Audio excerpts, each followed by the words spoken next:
کی میگه ایرانی‌ها نمیتونن از درخت کریسمس استفاده کنن؟ در ایران باستان ایرانی‌ها برای تزیین خونه‌شون از برگ‌های همیشه سبز، درخت کاج و درخت سرو استفاده می‌کردن. در فصل زمستون اونها مقابل درخت کاج و سرو می‌ایستادن و عهد می‌کردن که بتونن زمستون رو با مقاومت و به شادی بگذرونن.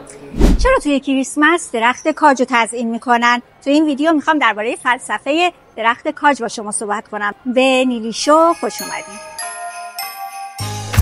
اولین بار در سال 1510 میلادی بود که از درخت کاج برای کریسمس استفاده کردن و در قرن 18 با شمع اون رو تزیین میکردن و بعد از اختراع برق با لامپ اون رو تزیین میکردن. در کریسمس که تولد عیسی مسیح روز 20 دسامبر، در بعضی از کشورها هم روز 25 دسامبر درخت کاج رو تزیین میکنن. درخت کاج سه گوش بودنش به معنی تثلیث، پدر، پسر و روح القدس هست و ستاره بالای درخت به معنی همون ستاره‌ایه که در آسمان پدیدار شد و میلاد عیسی مسیح رو نوید داد. برای تزیین درخت کریسمس از یک سری از تزیینات استفاده میکنن که بهتون میگم معنیش چیه.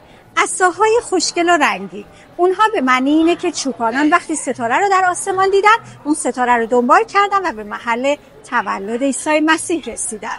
بابا نوئل، نیکولاس مقدس، کسی بود که در زمانی که روم باستان کشیش‌ها و مسیحیان رو اعدام می‌کردن تمام تلاشش رو کرد و جلوی اعدام مسیحیان رو گرفت و هر آنچه که داشت رو در میان نیازمندان تقسیم کرد و برای کودکان هدیه می‌آورد.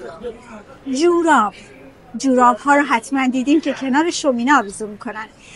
در یه روایتی اومده که یه آقای فقیری اصلا دوست نداشت به خاطر غرورش از نیکولاس مقدس یا همون بابا نوئل بخواد هدیه‌ای دریافت کنه. 3 دختر داشت. دخترها جوراب‌هاشون رو یه شب شسته بودن و کنار شومینه آویزون میکنن. بابا نوئل اون هدیه ها رو از توی دودکش پرت میکنه و توی جوراب‌ها براشون میندازه. از اون موقع نماد جوراب کنار شومینه یعنی هدیه دریافت کردن از بابا نوئل.